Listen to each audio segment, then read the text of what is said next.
So we got a question from Dastil, who says, so after death, our enemy will probably be light, I assume, or void again. My question is, will Order and Live try to get a hold of Azeroth in that case? Would that even be bad for us? And that's an interesting thing, because it's like, if Yrel the Light comes in to take over Azeroth, the Titans are going to be like, whoa! What's going on? Azeroth's one of ours. Hey, Light, you're interfering with our Order over here?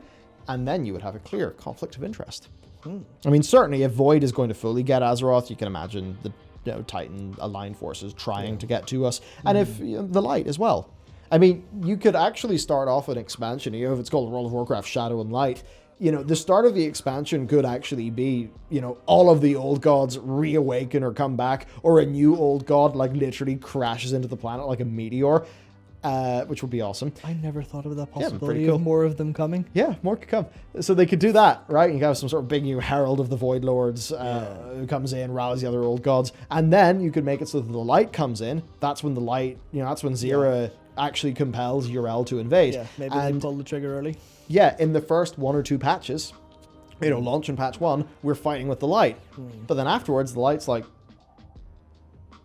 okay, we now want your planet. Or, you now need to, obviously, we're the Light, we know what's best, we're fucking great. Yeah. You people, get with the program. Hey, orcs, I believe your shamanism and ancestor worship is fucking blasphemy.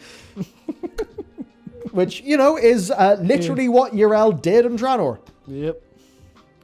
Yeah. Destroyed the land, blamed their shamanism. Yeah. Bad stuff, like. Yeah, so I think that basically would be bad for us, the people. Yeah, that's what I think's interesting, because from an old school like production perspective, or from you're designing a product line and a list of expansions, obviously you're going to immediately think, all right, we've got 6 cosmic forces, that's 6 expansions, let's go. But that's not really compelling. That's villain of the week, or villain of the 2 years, basically. So you don't want that to happen.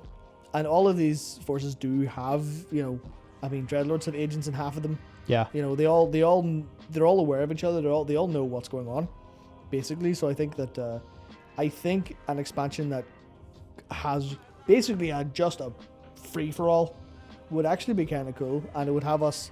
It would give a lot of reasons instead of doing what we're doing, which is attacking or dealing with each cosmic philosophy one at a time, and to be like, a little bit. I feel like that would get a little bit tired of just running through each one of them.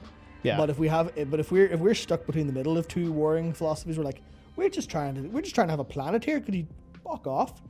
And just give us some peace, please. Yeah, every year one of you boys comes in and tries to ruin it for us. Yeah, so you've got the possibility there for players to basically have to think and make decisions for themselves. Because if you have the Void coming in and be like, no, we may be a wee bit insane, but we at least let you have your free will most of the time. These Light fuckers they will indoctrinate you into their ways, and there is nothing else. We'll let you have a bit of fun at the back, like. I don't know what I mean by that, but Yeah. But if I had to pick one or the other, Void seems at least a little bit more interesting.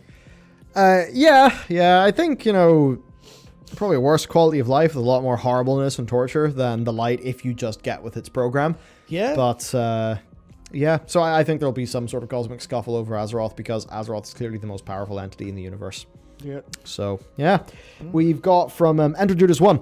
Do you think the story in-game could be negatively impacting gameplay? And if so, do you think the game should focus less on story? To which I would say, no. I think that generally gameplay negatively impacts story. In World of Warcraft, it's generally been Blizzard's priority.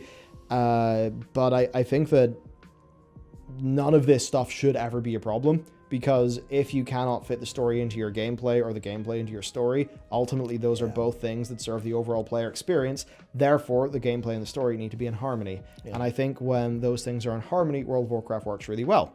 I think that patch 9.1's new raid seems like a great example of gameplay and story being perfectly aligned to craft an experience that I'm extremely excited to have. Same. I think where you find things negatively impact story is where Blizzard tries to bite off more than they can chew, Yeah. and they don't actually have the gameplay content to tell all of that story, and it kind of just leaves us with this gameplay content that doesn't feel great, and storytelling that, even though the lore is cool, the storytelling doesn't feel great. So I would generally think that the best thing for them to do is to bite off less and to do it well, and I think a perfect example of that is the story of Legion from the Tomb of Sargeras onwards. Yeah. And actually stuff like Suramar, where it was just like nice and well targeted. But I just think that like whole thing of, you know, Illidan does his stuff, all the players are hyped up, we all travel to Argus, we all do stuff as a team together. It's all feeling a bit more linear and directed, but at least for what current World of Warcraft's gameplay is, I felt it worked quite well. Yeah, I think you could equally blame story or gameplay because they're getting the balance wrong. But like definitely I can see, because I basically feel the same way, where every time I want some sort of gameplay that fits with the story is just barreling on. I'm like, please, can we sit down for 2 minutes and like, because here's one of the things that was basically like rotting my brain from the inside late last night. I was sitting there thinking about all of the super cool gameplay. God, my throat's torn. All of the super cool gameplay they could get from the character moments. But like that's where story and gameplay would work in perfect harmony, but they don't have time to go, right, well, we have this one story beat to tell. We want to explain, like, the Maw is really bad, Torghast full of torture. Here's big story moments or big character moments that we can explain through gameplay. Like, one of the thoughts I had was, imagine a segment where you're playing as Anduin. From his perspective, he's in a nightmare. He's using light magic to hold off the Legion from killing Varian. Obviously, there's a nightmare, and you know you're getting pushed back. You're getting pushed back. It's some sort of compelling actual gameplay. There's stuff to dodge, targets to focus the different abilities, and then at the end, you've got a big button on your screen the whole time, which is Unleash the Void, and you don't want to press it because that's a fail condition, but it's tempting. So it's like, that's, if they had all the time in the world to craft an experience around one single super cool story bit that everyone felt, it'd be great, but they don't have the time to do story right or gameplay right at the current thing. So fundamentally, what he just said. It's that thing where it's like everything gets just a little bit less than it needs. Yeah. So speaking of some of that, we've got a question from Bilbo Baggins who says, as a long-time player, I've noticed WoW cutting back in casual evergreen activities with a focus more to mechanics in the Mythic Plus community. Is it possible there's a cultural esport bias within Blizzard driving this imbalance? To which I will say, esport bias, maybe not 100%, but esportsy content, esports-friendly content, basically Destiny 2-ify WoW. Yes. That is my personal belief. I think that there is an institutional bias towards that. I mean, look, you do Warlock... We're still trying to get to where we were in patch 5.2. I mean, come the fuck on. How many years later, like? Yeah. We have not meaningfully progressed since that patch. They've just been pussyfooting about grinding their, spinning their wheels, doing basically a bunch of stupid experiments that half the time anyone could tell you they'd fail. Yeah. That's what they've been doing, and seemingly all in the name of servicing that top-end gameplay community, even though they seem to piss that community off more often than not. Yeah. Look, when players universally tell you that the Throne of Thunder was, or the Isle was really, really cool, and people continue like, oh yeah, the Wither training was cool, and the Trove of the Thunder King was cool, and that Warlock Greenfire is some of the best content World of Warcraft has ever had, and that the Mage Tower was one of the best features that World of Warcraft has ever had. And then for like the next two expansions, they don't even slightly try to do those things. Yeah, it's really, really deeply frustrating going, hello Blizzard. See that? Here's a weekly food analogy. Hello Blizzard. Hello Blizzard. See that dish you made us last week? We really liked it. Let's say it's spaghetti bolognese. No, let's say carbonara, but it's special.